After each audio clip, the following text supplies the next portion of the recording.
सीताराम सभी को। तो आज हम हमारी हिंदी टीचिंग की सीरीज़ में आगे पढ़ने वाले हैं। आज हम पढ़ेंगे श्रवण कौशल शिक्षण की विधियाँ। ये देखिए, सबसे पहले पिछली बार हमने क्या पढ़ा, महत्व शुरू करा था, 5 एक दिन करवा दिए थे और नेक्स्ट वाले अगले दिन करवाए थे। तो आज हम श्रवण कौशल के उद्देश्य पढ़ने जा रहे हैं। तो आई होप आप ध्यान से सुनेंगे और मैं भी आपको अच्छे से समझा पाऊँगी। तो शुरू करते हैं। उन्होंने कहा श्रवण कौशल के श्रवण कौशल की हमें विधियाँ पढ़नी थी। तो विधियाँ कौन शिक्षण श्रवण कौशल सिखाने की जो शिक्षण की जो विधियाँ होती हैं वो कौन कौन सी होती हैं, तो ये देखेंगे। कहता भाषण शिक्षण में अध्यापक को विभिन्न प्रकार की विधियों, युक्तियों, प्रविधियों तथा प्रक्रियाओं का प्रयोग करना पड़ता है। श्रवण कौशल इन सभी विधियों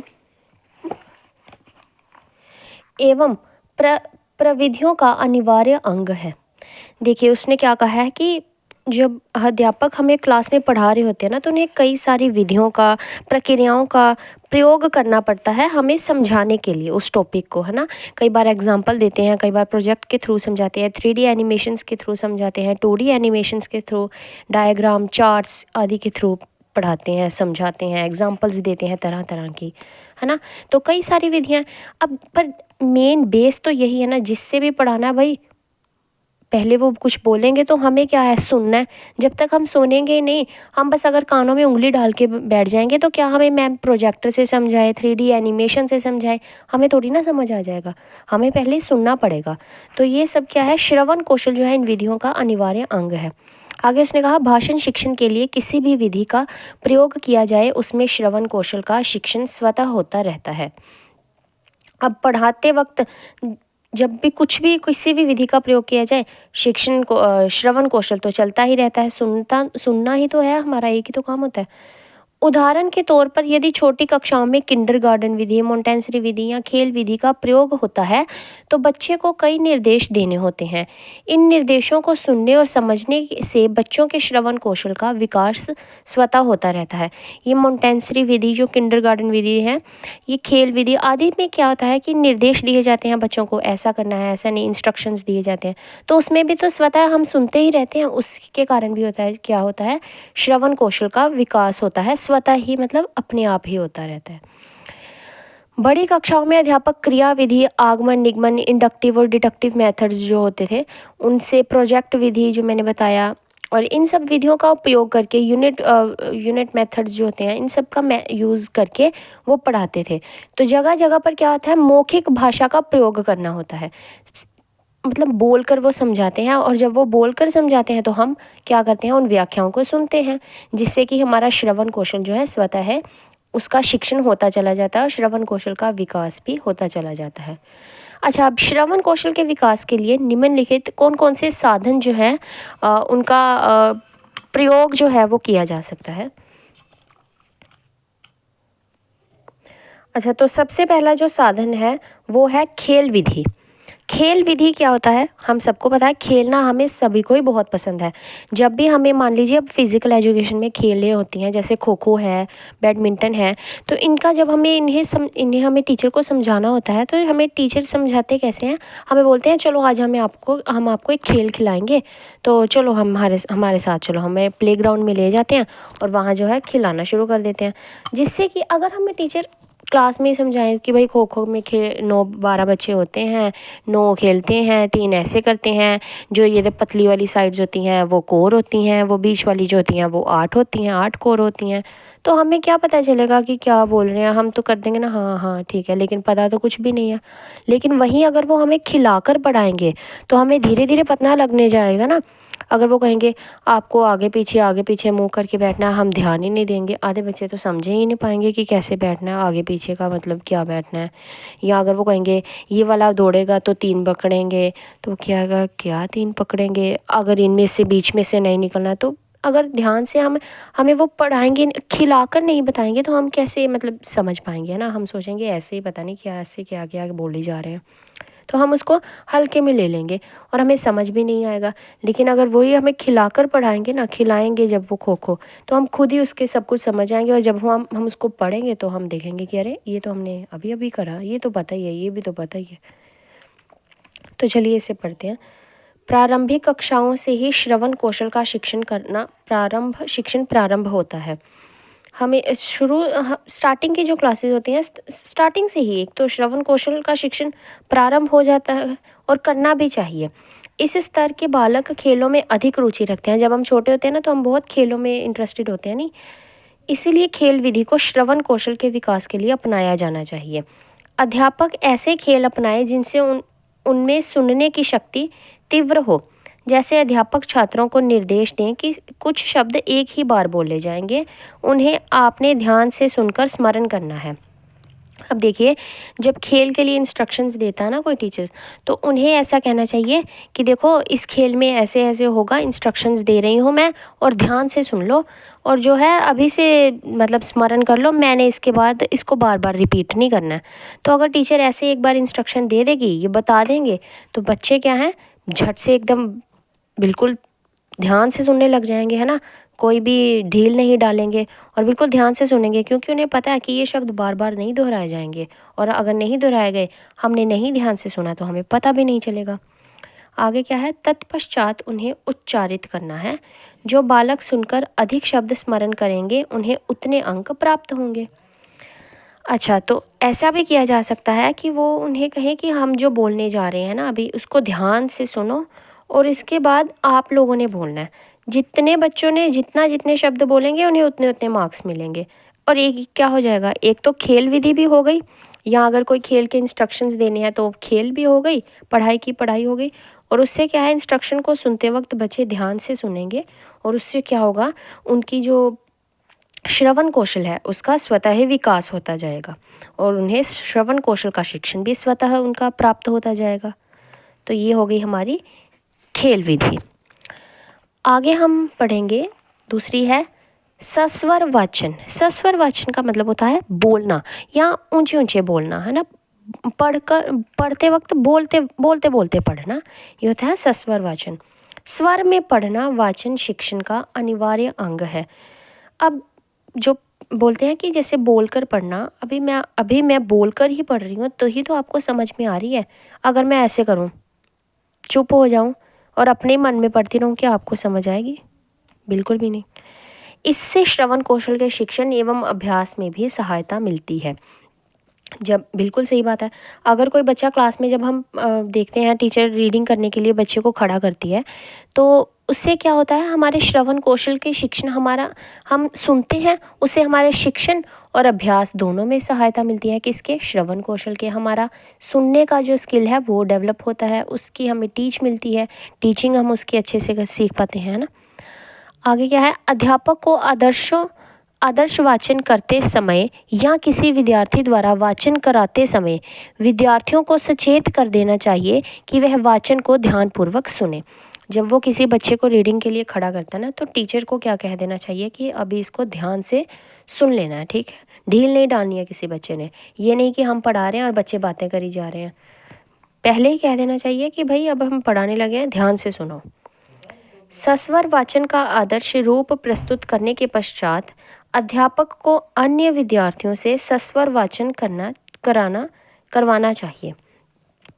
इससे उसे यह ज्ञात हो सकेगा कि किस विद्यार्थी में श्रवण कौशल कितना विकसित हुआ है। अब वो कहता है कि जो सस्वर वाचन है, पढ़ाना बच्चों को क्या करना चाहिए, जब वो पढ़ाता है ना, तो कि जब जो टीचर है वो बच्चे को पढ़ा रहा होता है, या जब कोई बच्चा रीड कर रहा है, तो उसे अध्यापक को क्या कह देना चाहिए कि अध्यापक को बच्चों को ये कह देना चाहिए कि भाई ध्यान से सुनना। और क्योंकि जब वो पढ़ ले, बच्चा सारा रीड कर ले, फिर उसे क्या करना चाहिए कि हर एक बच्चे से वो चीज़ जो है वो सुननी चाहिए कि अब बताओ मैंने क्या पढ़ाया, हमने क्या क्या पढ़ा, और बच्चों से भी सुनना चाहिए, है ना। जिससे क्या होगा, जिससे ये होगा कि उसे भी पता चल जाएगा किस बच्चे ने कितना सुना है, किसने अच्छे से सुना है, किसने अच्छे से नहीं सुना है, और किस में क्या क्या अशुद्धियाँ रह गई हैं। जब बच्चा बोल के सुनाएगा कि मैम हमने ये पढ़ा, तो मैम को, टीचर को पता चल जाएगा ना कि बच्चे, अच्छा ये बच्चे यहाँ पे गलतियाँ कर रहे हैं, मतलब इन्होंने इसमें, यहाँ इस वाले शब्द में मान लीजिए ये शब्द पढ़ना है ध्यानपूर्वक, तो वो इसी को ही उनको पता चल जाएगा। अगर उन्होंने ध्यान से सुना नहीं है या उनको बोलना नहीं आ रहा है तो वो गलत बोलेंगे इसको, अगर सुना नहीं है तो गलत बोलेंगे। अगर पढ़ने में कोई तकलीफ़ होती है, समझ नहीं आता है कैसे पढ़ना है, तो भी अध्यापक को पता चल जाएगा, है ना। इसीलिए क्या है कि बच्चे को ज़रूर सुनना चाहिए, कि उसने उनसे ज़रूर सुनना चाहिए, ये इन्होंने कहा है। तो जिन विद्यार्थी ध्यान पूर्वक सुना होगा वे वाचन और एवं उच्चारण में शुद्धता लाने का अवश्य प्रयास करेंगे। तो जिन्होंने ध्यान से सुना होगा ना, वो क्या करेंगे, सही तरीके से बोलने की कोशिश करेंगे। जैसे हम कई बार क्या करते हैं, अच्छे तरीके से बोलने की कोशिश करते हैं, चाहे आए चाहे ना आए वो बात बाद में है, बाद की बात है, वो अन्य बात है, उसमें कोई वो नहीं है। पर एटलीस्ट बच्चे ने ट्राई तो करा ना। कभी कभी टीचर हमें ये भी बोलते हैं ना, चलो कोई बात नहीं, आपने एटलीस्ट ट्राई तो करा, तो बहुत अच्छी बात है। और अगर कभी विद्यार्थी ध्यानपूर्वक सुनने के बावजूद भी शुद्ध रूप से वाचन या उच्चारण नहीं कर सकता, तो उसके श्रवण इंद्रियों तथा स्वर तंत्रियों की जांच करवाकर वांछित उपचार कराना चाहिए। देखिए, अगर बच्चे ने ध्यानपूर्वक सुना भी है फिर भी वो नहीं बोल सकता है, बोल नहीं पा रहा है, तो हो सकता है कि वो, समझ लीजिए कि एक तो हो सकता है ना कि वो, उसको समझ नहीं आता है, वो कमज़ोर बुद्धि का है, एक तो टीचर को ये भी पता चल जाएगा। दूसरा, अगर वो तुतलाता है तो ये भी पता चल जाएगा कि इसको तो तोतला कर बोलने की प्रॉब्लम है। तो वो उससे क्या है कि वो उनको ठीक कर सकते हैं, उनकी जांच करवाकर उनका उपचार कर सकते हैं। और साथ ही साथ अगर मान लीजिए बच्चों को समझ भी नहीं आता है तो वो अच्छे से उन्हें समझा भी सकते हैं। तीसरी विधि है कहानी विधि। कौन सी विधि है? कहानी विधि। अच्छा, कहानी क्या है भाई? हम सबको ही कहानियाँ सबसे पहले तो बहुत पसंद होती हैं, हम सभी को। कोई भी है कहानी सुनाने, अब टीचर क्लास में पढ़ाता है ना, तो कई बार बच्चे ध्यान से नहीं सुन रहे होते हैं, लेकिन जब बोलता है ना टीचर की चलो मैं तुम्हें एक कहानी सुनाता हूँ, अच्छा बच्चों एक कहानी सुनाते हैं आज, तो हम क्या, एकदम से चुटकी बजाते ही हम अटेंटिव होकर सुनने लग जाते हैं। कहानी, अरे वाह। और कहानी हर किसी उम्र के बच्चों को, बड़े हैं बूढ़े हैं, सबको ही, हम दादा दादी से भी तो कहानियाँ सुनते थे ना, कितना मज़ा आता था। अच्छा, तो अब वापस से इसी पर आते हैं। तो कहानी अगर छोटे बच्चों को भी पढ़ाने लगेंगे ना, ऐसे वो शोर मचा रहे होंगे, जब बोलोगे ना बच्चों एक कहानी सुननी है, तो बोलेंगे यस मैम, सभी बोलने लग जाएंगे, बहुत अटेंटिव हो जाते हैं और बहुत मज़ा आ जाता है उनको, बहुत ज़्यादा एक्साइटेड हो जाते हैं। फिर उन्हें बोलो अच्छा ठीक है, फिर पहले चुप करो, तो सब चुप कर जाएंगे। ऐसे कोई चुप नहीं करता है। और अगर बड़े बच्चे हैं उन्हें भी अगर हम कहेंगे ना कि भाई अच्छा आज मैं आपको एक कहानी सुनाती हूँ, तो वो भी बड़े ध्यान से सुनने लग जाते हैं, क्योंकि कहानी तो हम सबको ही पसंद है। तो इस विधि से भी हमें बच्चों की जो श्रवण कौशल है उसका भी शिक्षण करवा सकते हैं। कहता है कहानी बालकों की मनोवैज्ञानिक आवश्यकता है, साइकोलॉजिकल नीड है ये हम सब बच्चों की। कहानी सुनने में उनकी विशेष दिलचस्पी होती है, एक बहुत ज़्यादा इंटरेस्ट होता है, विशेष दिलचस्पी मतलब विशेष इंटरेस्ट कह लीजिए, है ना, होता है। इसके माध्यम से श्रवणेंद्रियों के विकास के साथ उनका भाषा संबंधी ज्ञान विकसित होता है।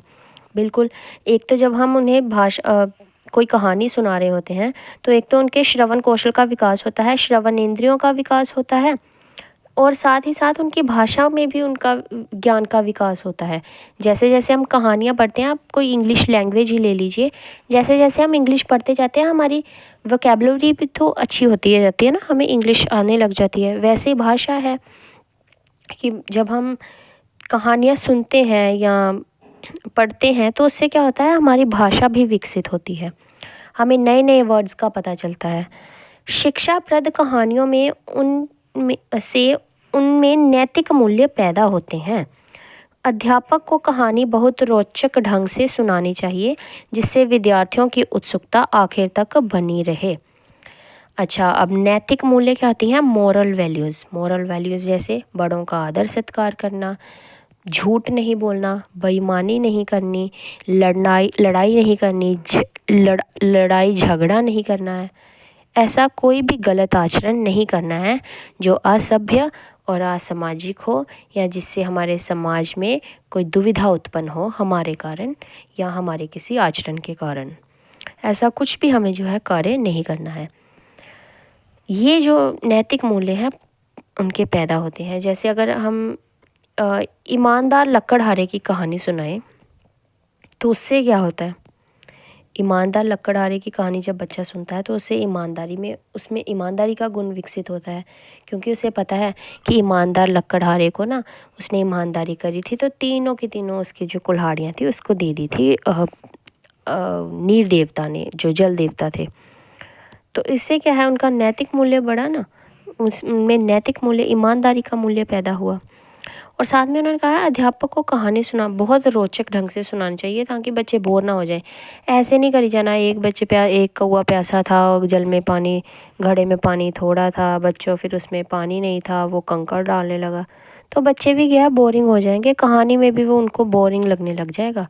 तो क्या करना चाहिए, बच्चे को बहुत रोचक ढंग से, बहुत इंटरेस्टिंग वे से सिखाना चाहिए। बहुत सही से हाव भाव, गति आदि को मतलब बहुत ध्यान में रख कर समझाना चाहिए।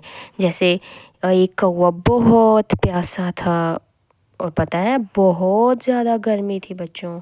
अगर हम ऐसे सुनाएंगे तो बच्चा जो है इंटरेस्ट बनाकर सुनेगा, उसका इंटरेस्ट कभी ख़त्म नहीं होगा आखिर तक भी।